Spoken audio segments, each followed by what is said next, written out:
வெற்றிவேல் முருகனுக்கு அரஹரோஹரா. ஸ்ரீ ஸ்கந்த புராணம் அத்தியாயம் 37 கிரௌஞ்சமலையும் மாயாபுரி பட்டணமும். நாரத முனிவர் சுப்பிரமணியரை நோக்கி, பார்வதி நந்தன சுவாமி, வணங்கி வழிபடுவோரின் துயரங்களை நீக்குபவரே, ஸ்கந்தா சேனாதிபதி, எங்களிடமும் தேவர்களிடமும் அன்பை அபிவிருத்தி செய்யும் பிரபுவே, இதோ இந்த கிரௌஞ்ச மலையானது இதற்கு முன்னால் மிக கொடூரம் வாய்ந்த ஒரு பிரம்மாண்டமான அசுரனாக இருந்தது. அதன் பிறகு அகஸ்திய முனிவரின் சாபத்தால் மலையாகி உருமாறிவிட்டது. தேவர்களின் தலைவனை மிக பிரம்மாண்டமான பயங்கர உருவத்தை கொண்டதும் சர்வலோகங்களுக்கும் பயங்கரத்தை அளிப்பதும் துன்மார்க்க மனத்தை கொண்டதும் தேவர்களுக்கும் பகையானதுமான இந்த மலையுருவத்தில் இருக்கும் அசுரனை தாங்கள் தான் சம்ஹரிக்க வேண்டும். இந்த கிரௌஞ்சமலைக்கு அருகில் இருக்கும் மாயாபுரி பட்டினத்தில் துன்மார்கன் சூரபத்மனுக்கு தம்பியும் மகா கொடுமை வாய்ந்தவனுமான தாரகாசுரன் என்ற யானை முகத்தை கொண்ட ஒரு பெரிய அசுரன் வசித்து வருகிறான். அவனிடம் ரதகஜ பதாதிகள் அடங்கிய அநேக சேனைகள் இருக்கின்றன. அவன் மகாமூர்க்கன், மகாதீரன், இரக்கம் என்பதை சிறிதும் இல்லாத அரக்கன். தேவர்களுக்கும் வேதியர்களுக்கும் நாள் முழுவதும் ஹிம்சை கொடுத்து வருவதை தொழிலாக கொண்டான். கந்தப்பெருமானை யாகம், கோவில், குளம் போன்ற அறநெறி செயல்களை தடுப்பவனும் கொடியவனும், கொடியவர்களோட நட்புறவாடுபவனும், கிட்டத்தில் நெருங்க முடியாதவனுமான இந்த கொடிய அசுரனை அவன் இனத்தாரோடு சேர்த்து பூண்டோடு அழித்து விட வேண்டும் என்று விண்ணப்பித்து கொண்டார். அதை கேட்டது முருகப்பெருமான் முதலில் தாரகாசுரனை அழிப்பதுதான் நல்லது என்று உறுதி பூண்டார். அவனை சம்ஹரிப்பதற்காக மகாவீரனும் சத்துருக்களை முறியடிப்பதில் வல்லவனுமான வீரபாகுவை அனுப்பி வைக்கவும் தீர்மானித்தார். அதன்படியே தன் படை வரிசையில் பாதியையும் 54 படை தலைவர்களையும் மிகுந்த பராக்கிரமம் வாய்ந்த 108 கணாதிபர்களையும் வீரபாகுவோடு செல்லும்படி கட்டளையிட்டார். பிறகு சிவபாலனாகிய முருகப்பெருமான் மகாவீரம் சரிந்த வீரபாகுவை நோக்கி, வீரபாகு, இந்த மாபெரும் படைகளோடு நீ உடனே புறப்பட்டு சென்று மாயாபுரி பட்டினத்தையும் கொடியவனான கிரௌஞ்சமலையையும் விரைவில் முறியடித்துவிட்டு சூரபத்மனின் தம்பியும் துர்மார்கனும் மற்றவரால் வெல்ல முடியாத விரோதியுமான தாரகாசுரனை அவனுடைய படைகளோடும் மந்திரி பிரதானிகளோடும் போர்க்களத்தில் சின்னாபின்னப்படுத்திவிட்டு திரும்பி வா. திருமால் முதலான தேவர்கள் சைன்யங்களாக இருந்து கொண்டு வீரதீரம் மிகுந்த நாமும் இருக்கும் பொழுது இந்த உலகங்கள் அனைத்தும் எதற்கு பயப்பட வேண்டும்? தேவையில்லை. எனக்கு யாராவது அபராதம் இழைத்தால் அதை நான் பொறுத்து கொண்டு விடுவேன். பகைவர்களை அழிக்க வல்ல வீரபாகவே, இந்த அசுரர்களை வதம் செய்வதால் நமக்கு எந்தவித திருப்தியும் இல்லைதான். ஆனாலும் என்னுடைய திருவடித்தாமரைகளில் பக்தி செலுத்தி வருபவர்கள் அனுபவித்து வரும் துயரங்களைக் கண்டு என்னால் பொறுத்து கொண்டிருக்க முடியாது. என் மெய்யன்பர்களுக்கு இன்னல் விளைவிப்பவர்கள் யாராக இருந்தாலும் அது தேவர்களாலும் சரி அசுரர்களாலும் சரி அவர்கள் என்னால் தண்டிக்கப்பட வேண்டியவர்கள்தான் என்பதில் சந்தேகமே இல்லை. வீர தீரம் மிகுந்த வீரபாகுவே, என்னுடைய இந்த கட்டளையை சிரமேற்கொண்டு நம் மாபெரும் படைகளோடு விரைந்து சென்று அந்த மாயாபுரி பட்டினத்தையும் கிரௌஞ்சமலையையும் அடியோடு தகர்த்து நிர்மூலமாக்கிவிட்டு மகா திமிர் பிடித்த அசுரர்களோடு சிறிதும் தயங்காமல் யுத்தம் செய்.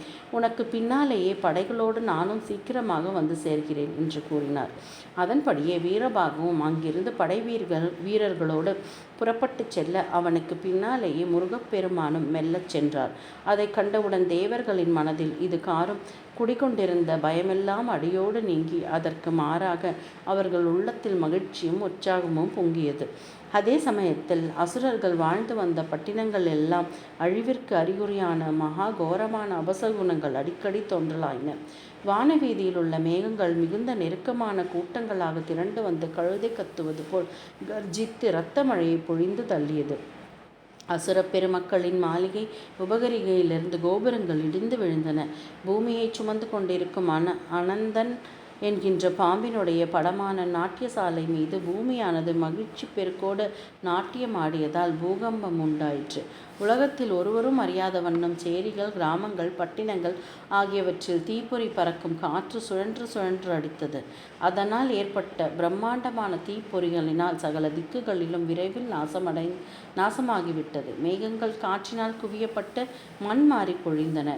வானத்தில் மேகங்கள் கவிந்திராத நிலையிலேயே தங்கு தடையில் இல்லாமல் பயங்கரமான இடிகள் இடித்து வினாடிக்கு வினாடி வலுத்தன. மிகுந்த கதிகலக்கத்தை ஏற்படுத்தக்கூடிய விதத்தில் பிரகாசமான ஜுவாலையோடு கூடிய கொள்ளிக்கட்டைகள் விழுந்தன. எல்லா இடங்களிலும் வானத்தில் இருந்த நட்சத்திரங்கள் உதிர்ந்து விழுந்தன. ஆகாயத்தில் மிகப்பெரியதான வால் நட்சத்திரம் முளைத்தது. நதி, குளம் முதலான நீர்நிலையில் உள்ள தண்ணீரெல்லாம் கலங்கின. கடல்கள் அனைத்தும் நுரைத்து பொங்கின. அபசகனுமான நரிகள் சூரியனை அண்ணார்ந்து பார்த்து அசிங்கமாக ஊளையிட்டது. அசுர கூட்டத்தினரின் தலைகளின் மீது ஓணான்கள் வந்து விழுந்தன. அவர்கள் ஒவ்வொருவருடைய வீடுகளிலும் ஆமைகள் உட்கார்ந்திருந்தன. அவர்கள் தங்கள் உருவங்களை நிலைக்கண்ணாடியில் பார்த்து கொண்ட பொழுது அவர்களின் தலையை அவர்களால் காண முடியவில்லை. தாங்கள் தலையில்லாத முண்டங்களாக இருப்பது போலவே அவர்கள் கண்களுக்கு தோன்றியது. அவர்களுடைய தேர் வீரர்கள் திடுதிப்பென்று தலைகீழாக விழுந்தார்கள். அவர்களுடைய குதிரைகளோ சதா காலமும் கண்ணீர் பெருகிய நிலையிலேயே இருந்தன. அசுர மன்னர்களுடைய ரதங்களில் கழுகுகளும் பருந்துகளும் பறந்து வந்து உட்கார்ந்து கொண்டன. அவர்களுடைய யானைகளோ எந்தவித காரணமும் இல்லாமலேயே சற்றென்று தலையை தொங்க போட்டு கொண்டன. மரங்களெல்லாம் பொன்மயமாக மினுமினுப்பதை அசுரர்கள் கண்டார்கள். தண்ணீரில் தேவேந்திரனின் வில்லை கண்டார்கள். இம்மாதிரியான துர்க்குறிகளால் அசுரர்கள் மனம் கலங்கியிருந்த பொழுது முருகப்பெருமானின் சைன்யங்கள் திசைகள் அனைத்தையும் செவிடாக்கும்படியான பிரம்மாண்டமான சிம்மநாதத்தோடு தாரகாசுரனால் ஆட்சி செய்யப்பட்டதும் பிரம்மாண்டமான சுற்றுமதில்கள் கொண்டதும் மாயை என்கிற அவனுடைய அன்னையின் பெயரையே அடையாளமாக கொண்டதும் அவனை தாய் போல காப்பாற்றி வருவதுமான மாயாபுரி பட்டினத்திற்குள் நுழைந்து ஒரு நொடி பொழுதிற்குள் அதை சூழ்ந்து கொண்டு முற்றுகையிட்டு விட்டன. அதை கேள்விப்பட்ட சூரபத்மனின் தம்பியான தாரகாசுரன் தன் தலைவிதியில் துறந்தப்பட்டவனாக போரிட எண்ணமிட்டு சிறந்த குதிரைகள் பூட்டப்பட்ட சகல அஸ்திர சஸ்திரங்களாலும் நிரப்பப்பட்ட ரதத்தில் ஏறி அமர்ந்து தயாராக அணிவகுத்திருந்த அநேக ரதகஜ துரக பதாதி சேனைகளோடு யுத்தம் புரிய புறப்பட்டான். அப்பொழுது அவனுடைய யுத்த புறப்பாட்டை அறிவிக்கும் வண்ணம் அந்த பட்டினமெங்கும் நிஸ்ஸான வாத்தியத்தின் ஒலிகள் இடைவிடாமல் ஒலித்தன.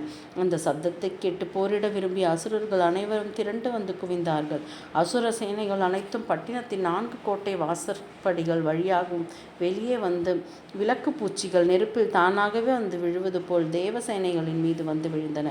அதே சமயத்தில் மகாத்மாவான வீரபாகுவின் சைன்யங்களும் துராத்மாவான தாரகாசுரனின் சேனைகளின் மீது நதிகள் பாய்ந்து கடலில் வீழ்வது போல் ஆவேசமாக வந்து விழுந்து மோதின.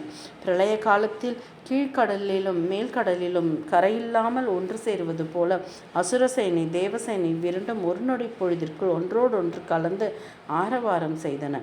இவ்வாறாக தேவர்களின் மனத்துயரை துடைக்கும் பொருட்டு திரண்டிருக்கும் சிவகுமாரனின் சைன்யம் அதிவல்லமை படைத்ததாக மாறி வீரபாகுவின் தலைமையில் அதிமும்முரமாக போரிடத் தொடங்கியது. வெற்றிவேல் முருகனுக்கு அரஹரோஹரா.